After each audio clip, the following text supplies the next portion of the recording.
Okay, wird gleich gehen.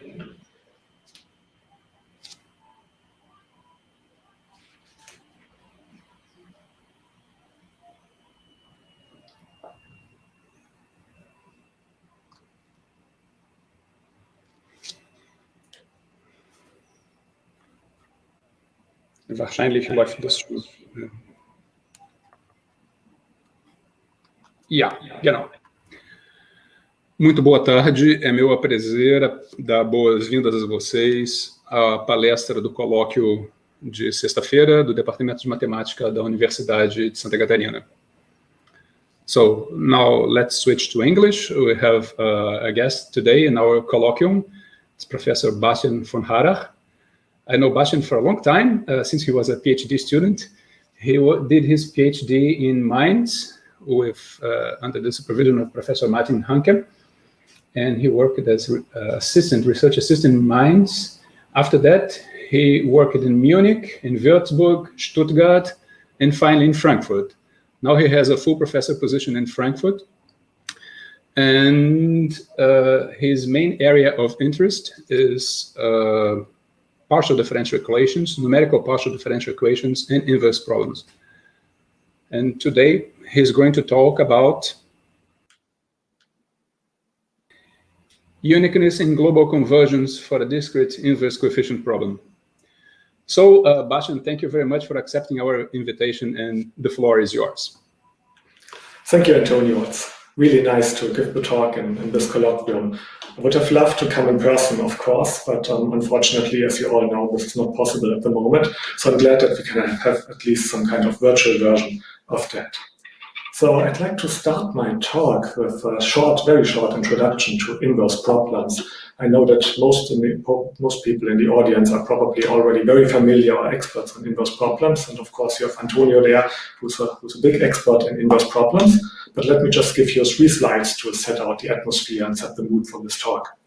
So I'd like to start with a quote from Pierre-Simon Laplace. Laplace was a famous mathematician, of course, but he also was a famous philosopher. And this quote became famous under the name of Laplace demon in philosophy. So he asked himself the question, what would be if there was some kind of supernatural being, some kind of intelligence who would know all forces and all positions of all items? And if this intelligence would also know the laws of nature and would know all the positions, all the starting conditions or initial boundary conditions, as we would say it now, then you could put that into the laws of nature and simulate the future, predict the future, and also predict the past. So this became famous in philosophy because if the pure possibility of something like this, the pure fact that science seems to determine the world, is somehow contradictory to having a free will. So this has become famous as the Laplace demon, who is somehow the objective to human beings having a free will. And of course, I'm not having anything clever to say about free will. But the reason why I like to start this talk with Laplace demon is that what we are doing in computational science is actually we are trying to play Laplace demon. We are trying to simulate the world in the computer, or at least a small part of the world we try to simulate in the computer. And if we know all the parameters that describe the world, if we can know all the laws of nature, or the mathematical formulas, or the PDEs that describe the evolution of the universe, then we can simulate and predict the outcome of an experiment. And of course, one reason for that is prediction. If you think of weather or climate prediction, we take a lot of measurements every day all over the world in order to predict the weather in the next days, the climate change in the next years or next decades. But we don't only do that for prediction, of course.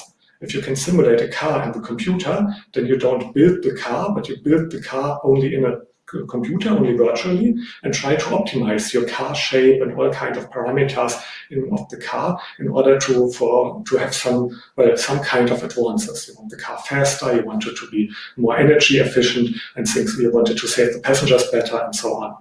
So there's also this optimization part about computational science. And what I'm going to talk about in this talk is mostly about the inversion identification part. If we know the laws of nature and we can actually make an experiment, then we can use this experiment to determine the parameters of the universe, or this very, very small part of the universe of this experiment that we are looking on. So what we essentially do is we could simulate, if we knew the parameters, we could simulate the experiment in a computer, and then we compare the outcome of our simulation with the true outcome, with the true measurements, and try to find some information about our experiment from that. And mathematically speaking, of course, you can put this in a very abstract form, but simulation is merely a function evaluation. So if the outcome can be calculated from the input, then simulating something merely means that you evaluate some function at some point. So if you collect all the parameters describing your experiment in one long vector, for example, all the coefficients of a PDE or the initial and boundary conditions, then you could put that into F and simulate what comes out. So for example, the solution of the PDE would predict you the outcome of your measurements, and then you have some kind of functional relation between them that you can calculate your measurements from the parameters that you put inside. And typically in the world of PDEs, or many laws of nature can be formulated as PDEs, evaluating this function means you have to solve a PDE. So you know the coefficients of a PDE, you know initial, you know boundary conditions, you know the present state of the universe, so to say. Then you solve the PDE, and that tells you how the future will look, or what comes out of your experiment. And in that abstract mathematical language, prediction merely means function evaluation. So that can, of course, be very complicated, very time-consuming. Maybe some supercomputer takes a month to do one function evaluation because there's a lot of equations to be solved. But mathematically, it's just one function evaluation. Optimization would mean that you try to find your parameters, your input, in such a way that your output f of x is optimal in some sense. So you need some kind of cost functional telling you which f of x is better than what other f of x, and then you can try to optimize with respect to x. And inversion in that language is merely solving some equation for x. So you are given the outcome f of x, and you try to calculate the x from the f. So from that very, very general way of looking at what inverse problems are, let me go to a very, very specific inverse problem, which is motivated by corrosion detection. So let's say you have some kind of cement pillar and you have some steel rebar reinforcement inside the pillar. And then this thing starts to corrode, and you want to know whether there's some corrosion on your rebar, because if there's too much corrosion, then the thing is not stable anymore, and then you have to do something about it, but you don't want to do something about it too early, because that costs you a lot of money. So what you could do, for example, is you apply electrical currents on the outer boundary of the pillar, so you attach a lot of electrodes to the outside of this pillar, then you drive electrical currents through the pillar, you measure the voltages that you need in order to drive the currents, and then you try to find out how much corrosion do you have on the inside of this interior area, on this inside of on this boundary between the rebar and the cement. And a very simple, very idealistic mathematical model for this is to take the Laplace equation inside and outside the rebar. So on the cement pillar, we have the Laplace equation. Inside the rebar, we have the Laplace equation. We have some kind of applied boundary current on the outside of the pillar. So we call that omega as the pillar, and d omega is the outside of the pillar. And so the applied currents would be, and very idealistically speaking, would be a Neumann boundary condition for this PDE. And then something happens because of the corrosion between the pillar and the rebar. And a very idealistic model for that is that some currents get lost because of the corrosion. So you have some kind of stray currents, you might have some kind of chemical effects. So the voltage does not jump between the rebar and the pillar, the cement, between the steel and the cement, but the currents, the electrical currents, they have a jump because some currents get lost because of some corrosion effects. And if you say that this is proportional to the voltage that you have there, then you end up with the simple Robin problem that you have the Laplace equation in some domain where there's a small subdomain. You have the Laplace equation inside and outside of the small subdomain. You have a jump condition on the boundary of the subdomain where the function itself should not jump, and the derivative of the function, the normal derivative of the function, that should have a jump that's proportional to the voltage there. So you have, so what we can do then is we can try to measure boundary voltages. So we can apply different kind of currents G to the object. and then we can measure the voltages also on the outside, so we can measure the U also on the outside. So the direct problem would be to solve this PDE. If we know the corrosion, so if we believe in this model, and it's really a very idealistic academic model that we essentially are interested in because it's a simpler version of the Calderon problem. So this very idealistic model, if you believe in that, the forward problem would be the following. You have some corrosion, you know the corrosion coefficient, so you know some function on this inner boundary gamma, and you know which currents you applied on the outside. Then you can solve the PDE, and by solving the PDE, you could predict or simulate your voltage measurements that you would obtain on the outer boundary. And that's a very simple question. It's a very standard elliptic PDE theory. You can write down the variational formulation. You get a symmetric bilinear form that's coercive and continuous. So by standard Lax-Milgram argument, you get unique solvability of this PDE. So there's nothing special about that. But of course, we're interested in the inverse problem. We don't want to simulate the pillar in a computer, but we want to know whether there's corrosion or not. So we are given the voltages from the measurements for several of the applied electrical currents, and we want to reconstruct the corrosion coefficient.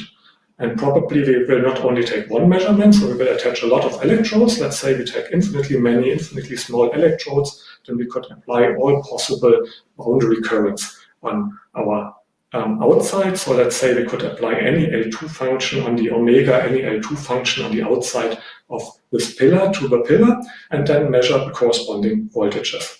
So then the question would be, can we recover the coefficient in this Robin PDE from Dirichlet and Neumann boundary values? So we know one or several or many pairs of Dirichlet and Neumann boundary values for the solutions of this PDE. So basically we know something about the solutions of the PDE. Can we determine the coefficient, the unknown coefficient that's in this PDE? And in fact, we can prove this, that this is really possible. So we can describe the set of Neumann and Dirichlet boundary values. A nice way of describing this is the so-called Neumann-Dirichlet operator. So the Neumann-Dirichlet operator takes the Neumann boundary values, then so takes some G that we can apply to the pillar. Then the PDE is being solved, so we calculate the voltages everywhere inside the pillar, and then we take the boundary values of these voltages, and then we have our measurements predicted. So you could say that taking one measurement for one specific boundary current corresponds to measuring lambda of gamma, depends on the coefficient, applied to the boundary current G. And if we do this for all possible boundary currents, we know the whole operator lambda of gamma. So one set of measurements, like applying all the possible currents and measuring all the necessary voltages for that, would correspond to measuring the whole Neumann-Dirichlet operator of this PDE. And then we can actually show that a coefficient function, L infinity coefficient function, we don't need any regularity for that, is in fact uniquely determined by this Neumann-Dirichlet operator. So this is something that is not really so hard to do after we developed this method. My group has been working for about 10 years on so-called monotonicity and localized potentials techniques. And these kind of techniques can be used for these kind of PDEs. So it's more or less now a standard application of these already developed techniques to show that the coefficient is really determined by this kind of boundary measurements. But what does it mean for practice? For practice, this means that if you have infinitely many measurements, applying all kind of Neumann boundary data means we need to have infinitely many, infinitely small electrodes. If we take, for all these electrodes, all the measurements that are possible, all the kind of current patterns that we want, we can apply. So infinitely many current patterns we apply, measure the voltages everywhere, do that with infinite accuracy, then the theorem tells us we get our coefficient function, our corrosion coefficient function with an infinite resolution. But what are the consequences for practical application? So let me put this in a little bit of a not so serious slide, like a fictitious dialogue between an engineer and a mathematician. So the engineer, he wants to know corrosion. So he wants to know something about the corrosion, like is there corrosion on the left side of the square, on the right side, top side, bottom side, something like that. So he wants to determine some parameters, and he wants to make a couple of measurements for that. What do mathematicians usually do, including me? We take this problem to infinite dimensional spaces. So we idealize what kind of information could be reconstructed from very idealized measurements where we have measured everything that you could possibly measure on the outside.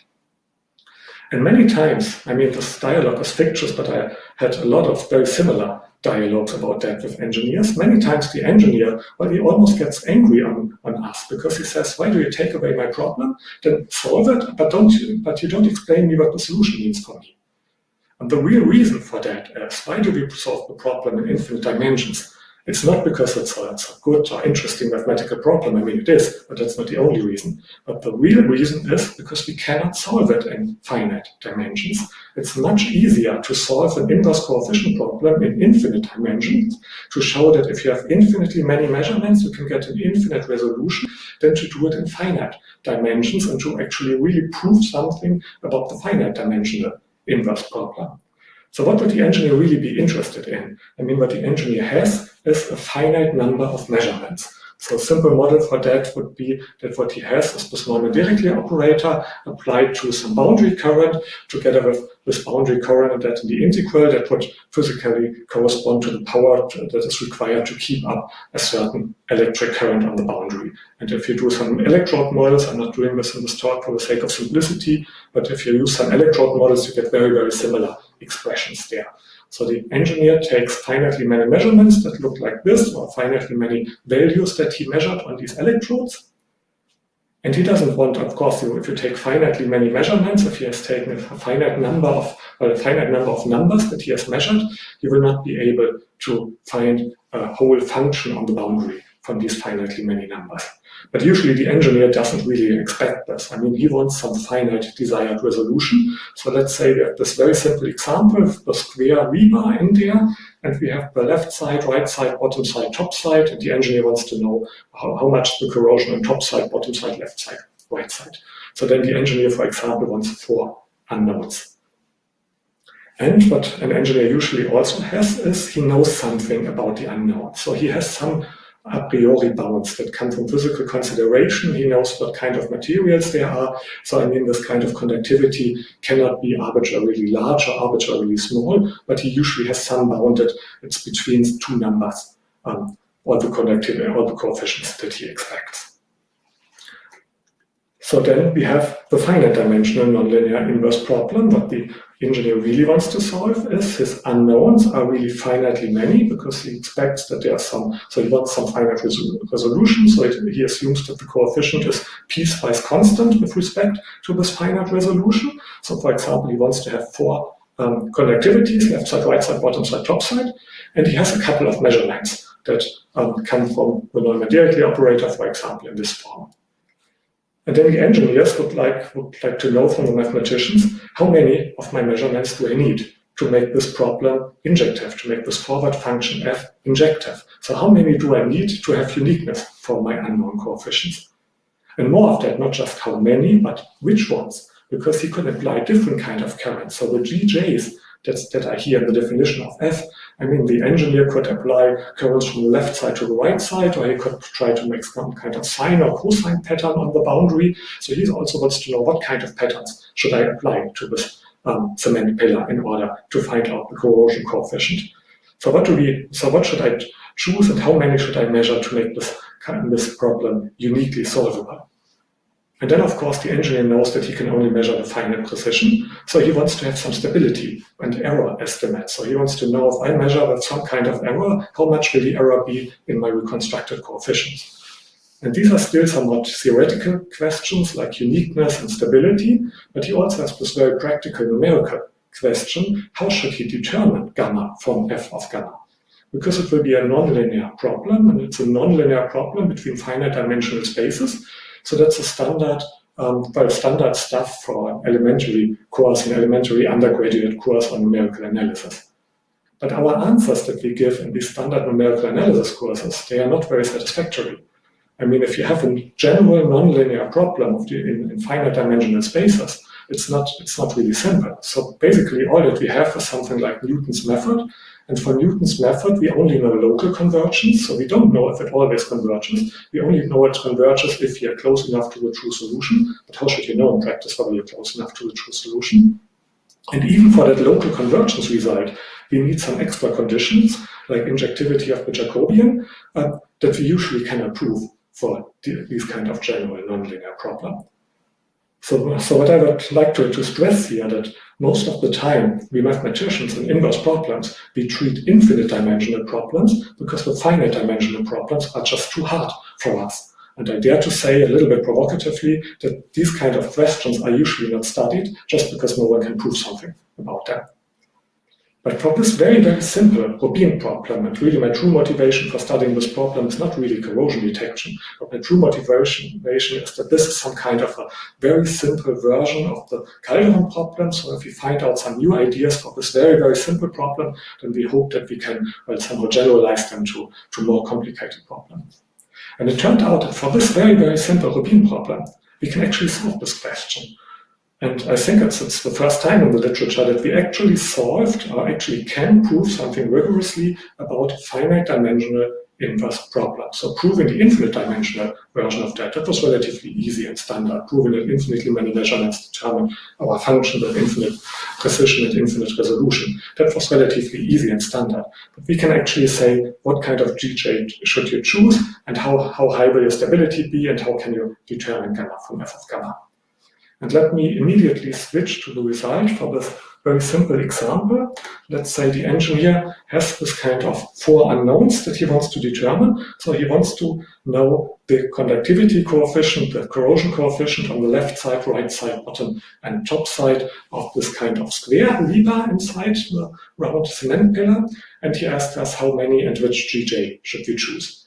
Then we can tell him if you want to have these 4 unknown conductivities, and if the engineer also tells us a priori bounds, he says, I already know, let's say after some rescaling, that these unknown coefficients are in the interval 1 to 2. Then what we can tell him is, if you want to determine these 4 unknowns from your measurements, you need exactly 4 measurements. And what you should do is, you should take measurements with these 4 currents that you see on the slide. So these are trigonometric polynomials. I think they are up to order 7. I should count the maximums. I think it's 7.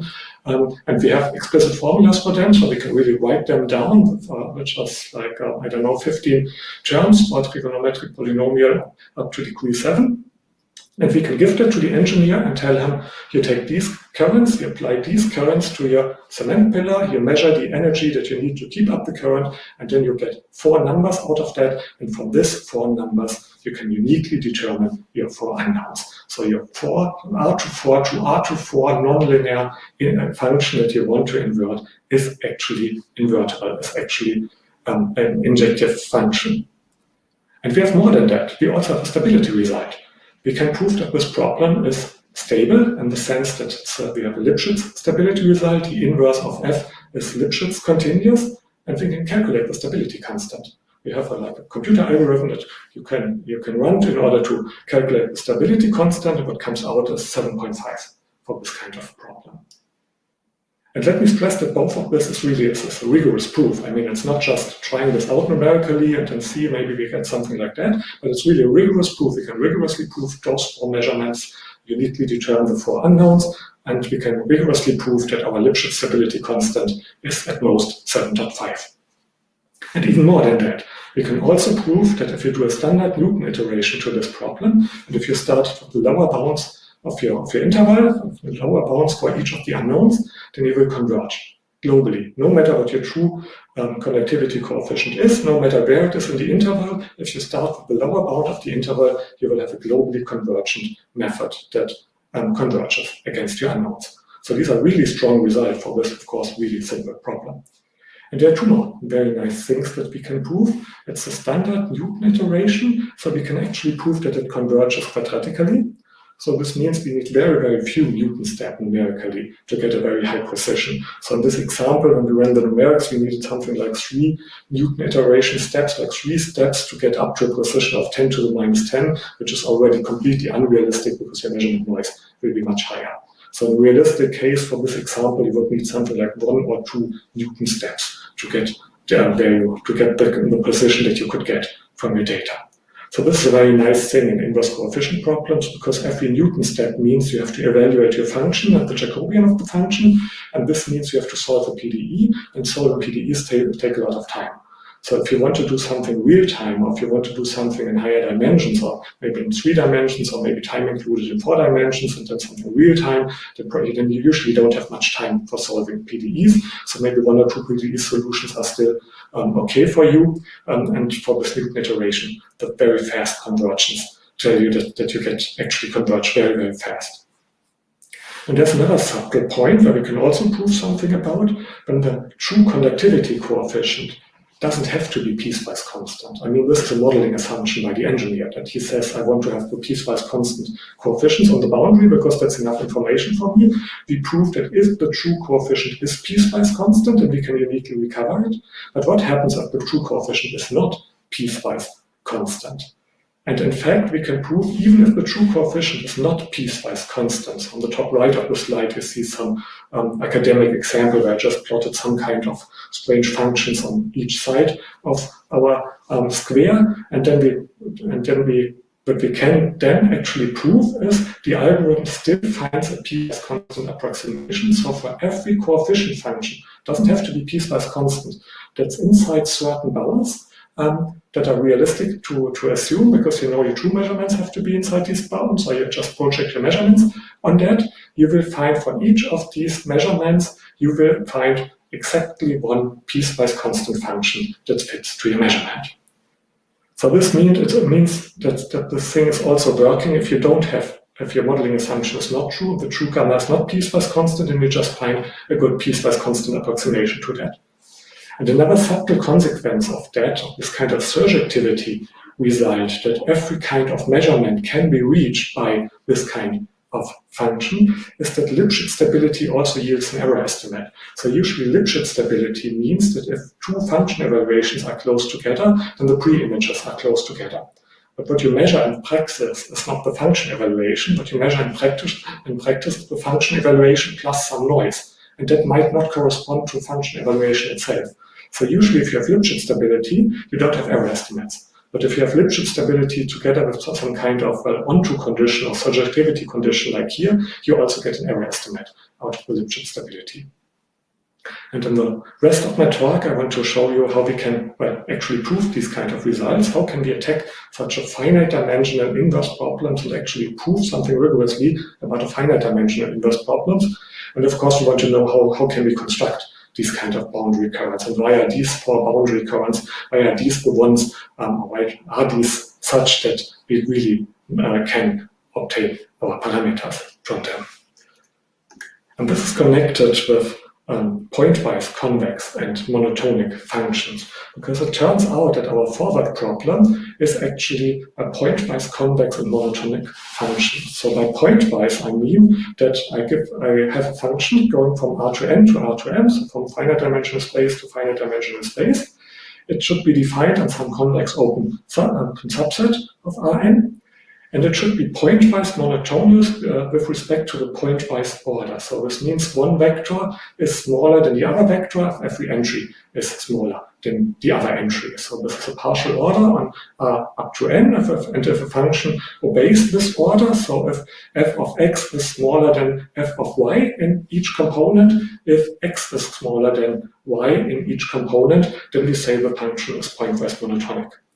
And it's easy to see that this is equivalent to the fact that the Jacobian of the function has only positive entries. And the same, of course, we can do with pointwise convex. We know when a scalar function is convex, and if this convexity holds true in each component, then we have that the function is pointwise convex. And we can also write this down in a way that you know from the scalar case, so this kind of scalar condition that the tangent of a function is actually underestimating the true function. You can also write that down for pointwise convex functions or pointwise convex functions. A function is pointwise convex if and only if the difference of 2 function evaluations is larger than the linear approximation between these function evaluations. And for this kind of problems, it turns out that this simple Rubin problem and also many other elliptic inverse coefficient problems, they end up with functions that are pointwise monotonic and pointwise convex. So what we need to have is, if we want to solve these kind of finite dimensional discretized inverse problems, we need criteria that ensure that these kind of nonlinear functions are injective, that the inverse is Lipschitz continuous, and that give us global convergence of Newton methods, at least for n equal m. And if that sounds familiar to you, then you've probably seen the classic theory on that, which is a little subtle difference, because classically, people usually assume that the function is not monotonic, but that it's inverse monotonic, which means that the inverse of the Jacobian is a function, is a matrix with only positive entries. And that goes back to, I think, Collatz is one of the famous names associated to that, that comes from the numerical discretization of nonlinear elliptic PDEs. So if you have a nonlinear elliptic PDE and you want to solve this elliptic PDE, you write that down after discretization as some finite dimensional linear equation system, and then this matrix of this linear equation system has this property that the inverse has, if you discretize it right, the inverse will have only positive entries, and that's the way of proving convergence for these kind of forward solutions of nonlinear elliptic PDEs. And it's a somewhat interesting point that forward problems for elliptic PDE lead to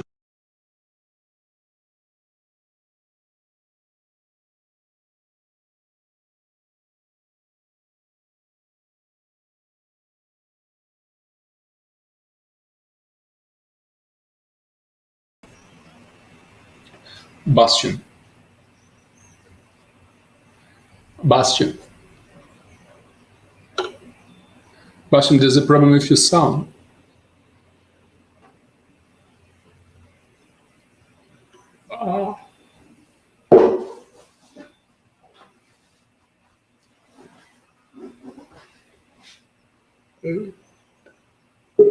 Problemas técnicos, isso aconteceu quando a gente estava na fase de teste, mas deve ser superado com brevidade, não se assustem.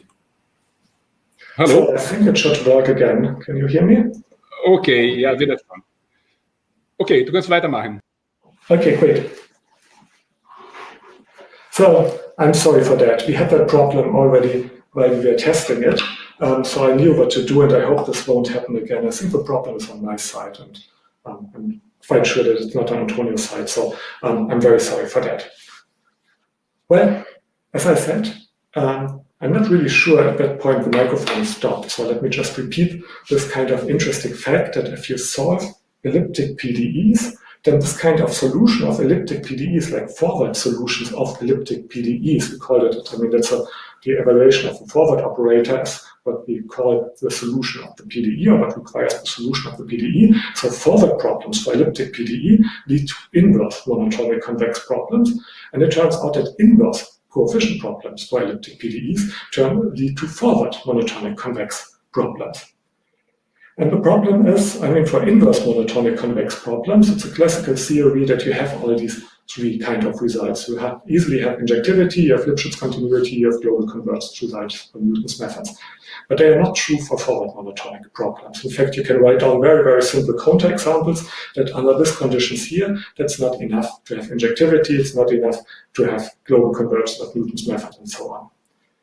But it turned out that there are some very, very simple extra assumptions that we can write down, and that ensures that we have these that we can achieve these three goals. And let me give you a very simple version of the main result, just to show you the general idea what kinds of extra assumptions come in there. Let's assume that we have a C1 function between Rn and Rn, and we want to know whether it's injective on the interval 0 to 1 up to on the interval 0 to 1 in Rn. We know it's pointwise convex and monotonic. That's not enough to have injectivity, but what is enough to have injectivity is that we know a certain condition on some of the directional derivatives. So what we need to do is we have to plug in, we have to calculate the Jacobian at certain points f prime, at points, at vectors which have a 3 in almost all components but 1, and in the one component we put -1. And then we apply this to a similar vector with 3s and with -3 and 1 inside. And if if this vector that comes out, the directional derivative at the special point in the special direction, turns out to have a positive entry. And if this is the fact for all n vectors that we put in there, so we make this test for n special directional derivatives, there are like n directional derivatives at n points that we calculate, and if all of these n vectors have a positive entry, then f is in fact injective on this slightly smaller interval 0, 1. So, and that's a very easy and simple to check criterion. Of course, we will have to discuss what it has to do with our Rubin problem and whether this extra assumption is actually fulfilled, but at least it's very, very simple to check. I mean, you just have to calculate n directional derivatives. You calculate them, you look at the vectors of one of them. If all of them have at least a positive entry, you know you're injective, then your nonlinear discretized inverse problem has a unique solution.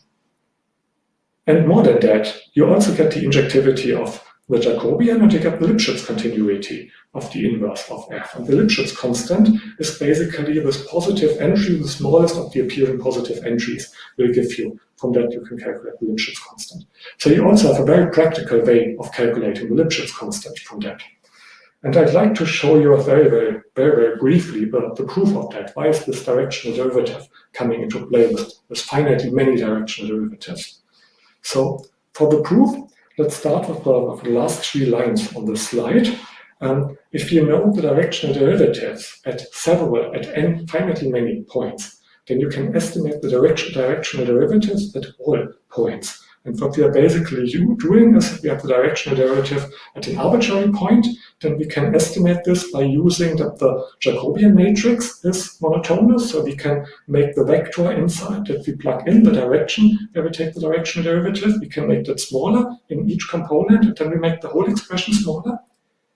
And then we can use the convexity estimate in order to replace our position where we take the directional derivative by some other position. And if we do this right, it gets a little bit technical, but it's completely elementary, then we can show that if we know this directional derivative at finitely many points, then we know something about the directional derivative at all points.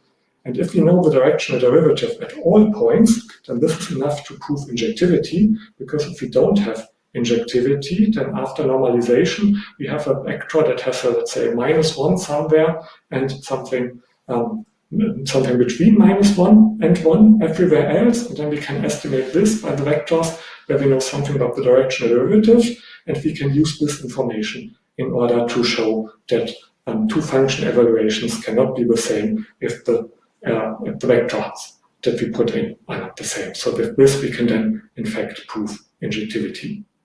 So I know I'm doing this very hand-waving, and I'm too fast to have you read these slides, but I hope you at least see that these are really very elementary undergraduate arguments that we need for that. And the nice thing about that is, I mean, we already have this kind of pointwise convex and monotonic functions if you solve inverse elliptic coefficient problems. That's already the basis for the so-called monotonicity methods that we have been working on for the last decade.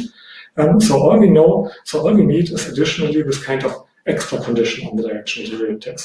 And then we know something about uniqueness of our discretized inverse problem. And we know something about Lipschitz stability. And even more is true. It gets a little bit more technical, but with a little bit more technical, if we go a little bit more technical, then we can also prove something about Newton convergence. So if we have again such a function, and we want to know whether we are injective on some small interval, we need the function is defined on a larger interval, and we need some kind of conditions on the directional derivatives. They get even more technical. You see the expressions here in the slide, but I don't really expect you to read them. So just take home message is just we only need to have a condition on n directional derivatives. So we have to calculate n directional derivatives, calculate them. If each of them has a positive entry, we know our function is injective. We also know our Jacobian is invertible for all points.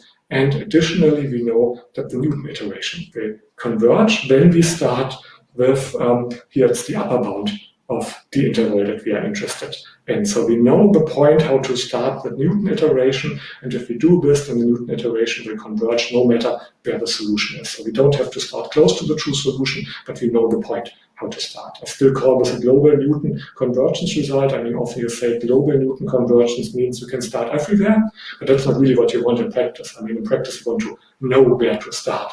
So if you know the starting point that your Newton method makes the Newton method converge, no matter where the true solution is, this is also global convergence result. Yeah, and even more is true, we even have this kind of surjectivity result that we know that all images can, or all vectors inside some range can in fact be reached by our function. Yeah, so this is a very nice theorem, and again we can prove the injectivity and the invertibility of the Jacobian. It's very similar to the last result that I showed you very, very briefly, because it's basically just elementary calculations and just using this kind of monotonicity and this convexity in some nice way and putting these things together. And it's a little bit technical, but it's really complete. I mean, it's just finite dimensional linear algebra and analysis calculations. For the global Newton convergence, we can actually lead that back to the classical results of inverse monotonic or Collatz monotonic convex function. For them, we know that we have global Newton convergence, and we can do it very similar, because we can prove that our function, if we have this kind of extra condition fulfilled, and our function turns out to be some affine transformation of an inverse monotonic function, and Newton iteration doesn't care about affine transformations, so we also have global convergence there. It's a little bit more technical because we have to make sure that we don't leave certain bounds, and that's where all these extra conditions come in, but it works in the end. So these are really nice. We can prove injectivity, we can prove global convergence of Newton's method, we can actually calculate the Lipschitz constant for our inverse problem. And there's another subtle point. So that's probably my slides where I'm talking too fast to show you this in these slides. But if you remember the sample result, we wanted to know injectivity on the interval 0, 1 in n dimensions. But we had to make assumptions on the directional derivatives that had 3's and -1 inside. So the function has to be defined on a larger interval than we know injectivity in the end. And the same was true with this Newton result, and there the bounds were even larger away from the interval where we then could actually show something. And that's a subtle point that's actually making a lot of problems in practice, because if you think of this Robin coefficient problem or other kind of inverse coefficient problems, then usually there's a bound on the coefficient, which is 0, and if you go below these bounds, then you get some extra effects. Then your bilinear form doesn't stop being coercive, so the uniqueness theory or the existence theory of the PDE fails, and physically speaking, you would have something like that looks more like a Helmholtz equation, so you would have resonance effects, certain boundary currents would not be allowed to apply, and things like that. So usually you cannot go arbitrarily, your function is not defined on an arbitrarily large set, but you are only defined on a small neighborhood of the set where you're interested in. So maybe you know that your parameters come from some kind of interval 1 to 2. Then you can choose a larger set, but you cannot choose a larger set that is so large that the 0 is included, because then you have problems with your PDE. So this means you need to reformulate this, to really do this in practice, you need to reformulate this result for smaller neighborhoods of the interval that you're interested in, and you can do this, and it gets even more technical, and the only difference that comes in is that you still have a finite number of directional derivatives, but the number is now not n anymore, but it's n times k, where k is some other number that you can calculate, so you need a larger number, but it's still a finite number of directional derivatives that you evaluate. You evaluate the directional derivatives for different points, for different directions, and if all of these contain a positive entry, then you know you have uniqueness, Lipschitz stability, and global Newton convergence. So let's go back to the Robin problem. These extra conditions are really great. They give us what we want in practice, but how can we make sure that these extra conditions are fulfilled? Well, first of all, I already said this, the function that comes out from our inverse Robin problem is actually pointwise convex and monotonically decreasing. And that's known under the name monotonicity relations. We have been using this for inverse coefficient problems, for inverse for inclusion detection methods and things like that. We've been using this for quite some time. Now, pointwise convex and monotonically increasing or decreasing, doesn't matter, just to switch off to a minus, is there, but how can we make sure that the directional derivatives fulfill what they should fulfill? Well, if you look at the directional derivatives for this problem, then what they mean physically is some kind of energy term. So if we plug in this kind of direction, let's take it from the simple sample result, -1 in one coordinate, 3 in the other coordinates, then what comes out is the energy of the applied electric field on one part of the boundary, -3 times the electric energy on all the other parts of the boundary. And that this kind of directional derivative has a positive entry means that the electrical energy on one boundary part must be significantly larger than on all other boundary parts. So this kind of directional derivative assumptions really mean that our potential, our currents must be so that the electrical energy concentrates on one of the parts of the sphere. And this can really be done, and that's a connection to the localized potentials techniques. We can choose a boundary current so that the electrical energy has exactly this kind of property, that it concentrates on one of the boundary parts of gamma.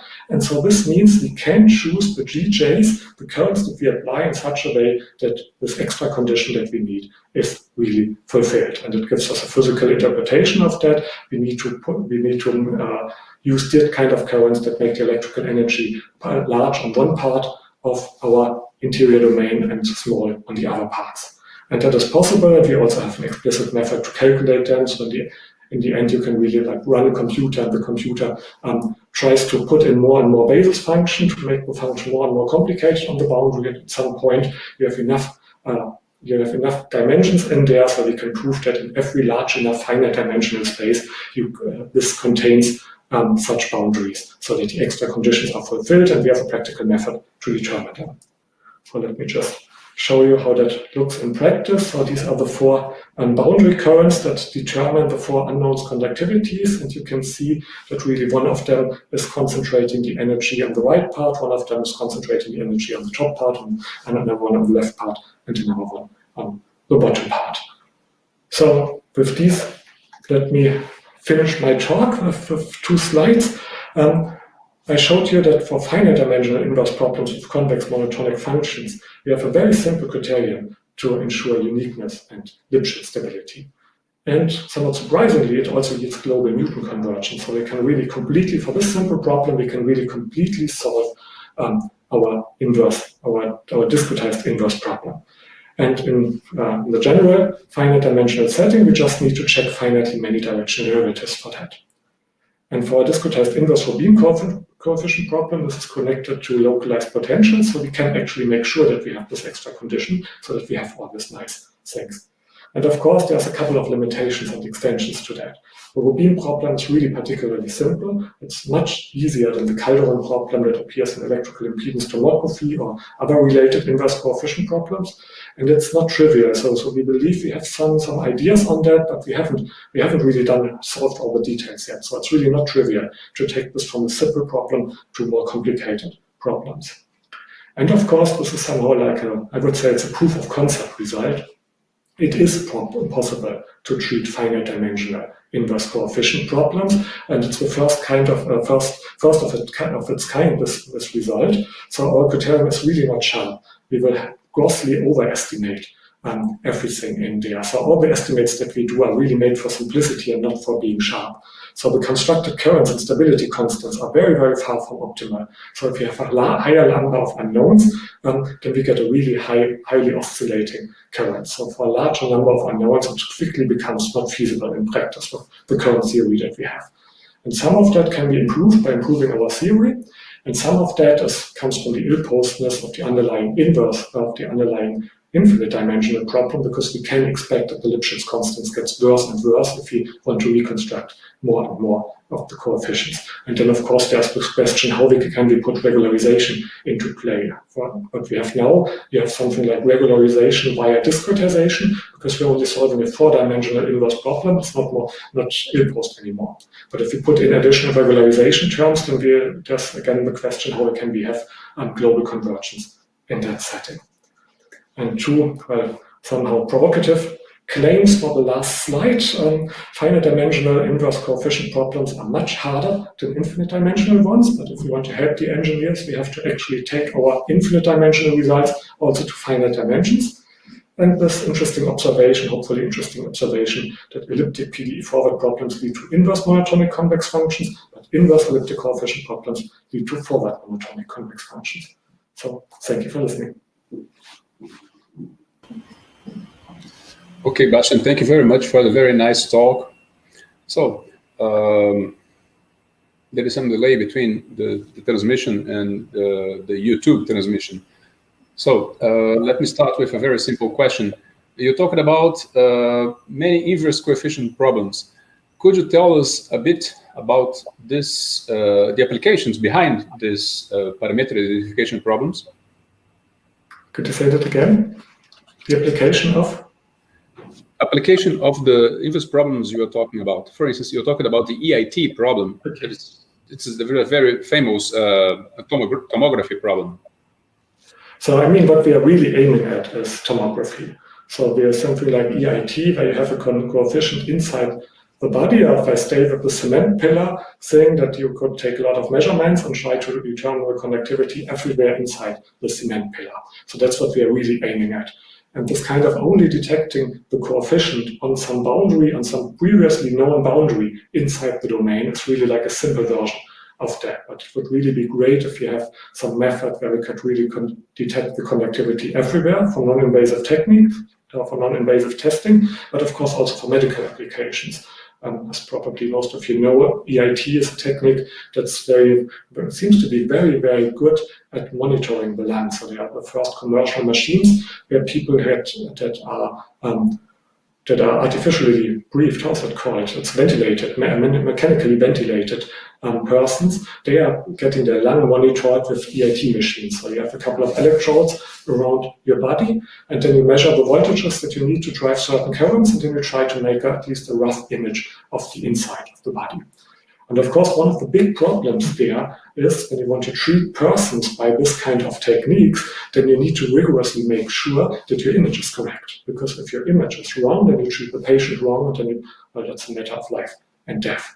So, and there's a lot of, for mathematicians, many problems look the same because there are many things that can be described with elliptic coefficient problems. For example, in elasticity, you could try to find out material parameters from applying pressure and measuring forces that you need for that. You could think of something like electrostatic or magnetostatic measurements. So you have some kind of coils, you create some magnetic field, and you measure how much current you need in order to create a magnetic field, and then you can try to get information about some objects from that. So there's a lot of non-invasive sensoring, monitoring, or tomography techniques that can be described by inverse elliptic coefficient problems. And for all of them, we basically have the problem, can we trust the image? We have some really nice results, some really great mathematical theory about whether the measurements do determine the unknowns in the infinite dimensional case, if we have all the measurements, but almost nothing is known about the practical setting, like how much resolution can we expect if we take this number of measurements, and how high do we need, how precisely do we have to measure to make sure that we get our unknowns with some precision.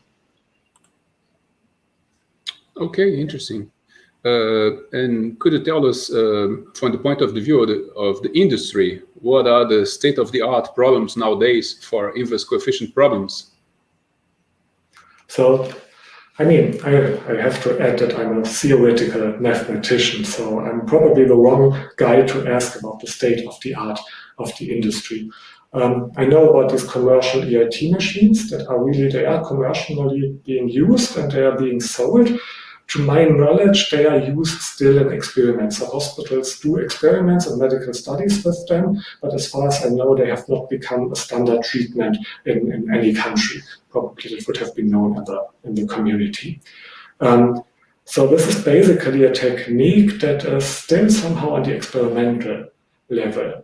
From the state of the art of mathematics, I dare to say that we have almost no proof for these techniques. That doesn't really matter in medicine. Many things are not rigorously mathematically proven, but they are just experimentally verified. And if there's a large study with lots of persons where this works, then this is okay for the medicine people. But of course, you want more than that. Like you really want to know some kind of resolution estimates. You want to know, if I take 16 electrodes, can I get a resolution of the lung of some centimeters? Yeah, these are the things that people want to really know in practice. And so far, what I would dare to say that just we didn't know how to attack these kind of problems. So I hope that this kind of research could open a door to actually attacking these problems. I see. Previously, with tomography problems, the CAT tomography, the X-ray tomography, you need huge computers to process the data. And nowadays, with the new algorithms, what is the requirements, the computational requirements in order to process a tomography problem? Are you aware with that? I mean, the big difference to, for example, X-ray tomography is that X-rays have so much energy that they just travel along straight lines, at least very approximately speaking. If you have no metal in your body, then the X-ray just goes straight through it. So you know the path of the X-ray. If you think of electrical currents, you don't know the path of the electrical current, but the path of the electrical current depends on how the object looks inside. And that's a typical thing. If you do things with low energy, then you cannot control the path anymore. For example, if you use light in the infrared regime or visible light regime, then the light starts to diffuse through the body, so you don't really know which path the light took.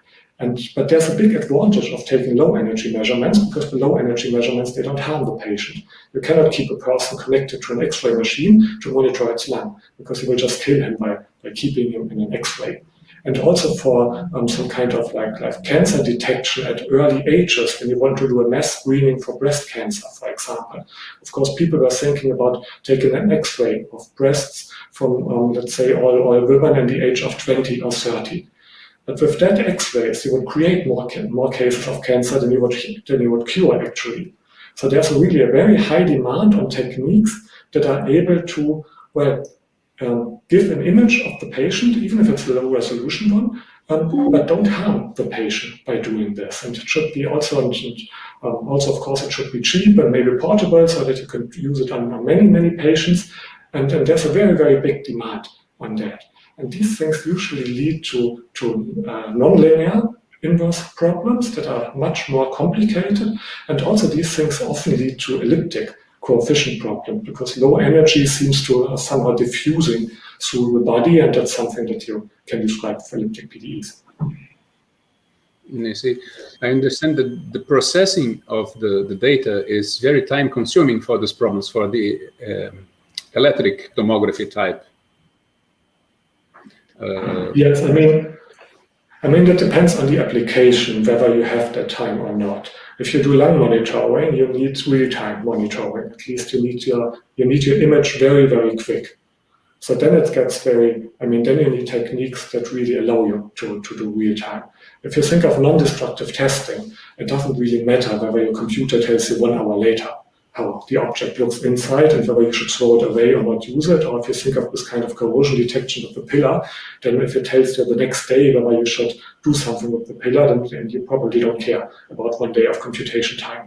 But if you want a patient and the lung of the patient is not working properly, then you don't have 1 hour or a day to find out about that. But then you need an image in a couple of seconds, because the nurse has to see it, has to call the doctor has to react. So you need the image very, very fast.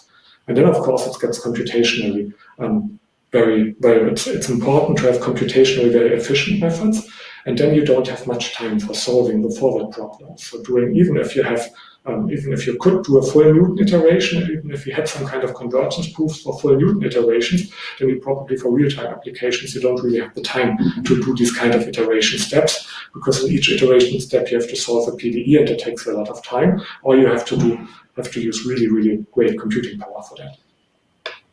Okay. Now, just a curiosity, does the Kohn condition plays any role in the analysis that is performed? No, not at all. And the reason is, maybe it will come in later, but at this point, the Kohn condition is something that comes from the ill-postness that your operator is not continuous invertible. So that your standard C1 estimate, that if a function is C1, this kind of Taylor remainder term goes down to 0, but it goes down to 0 in the wrong norm. And the Kohn condition in its easiest form is basically saying it has to go down in the wrong. Yes.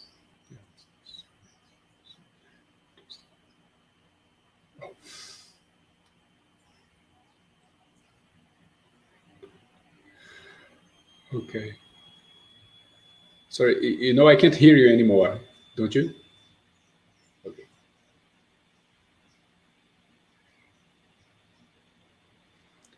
So this is the good thing of live talks. You never know what is coming next.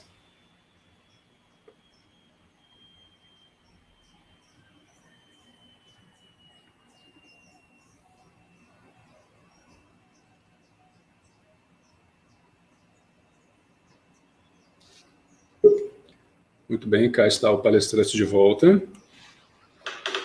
Okay. So I'm really sorry for that happening again. No problem.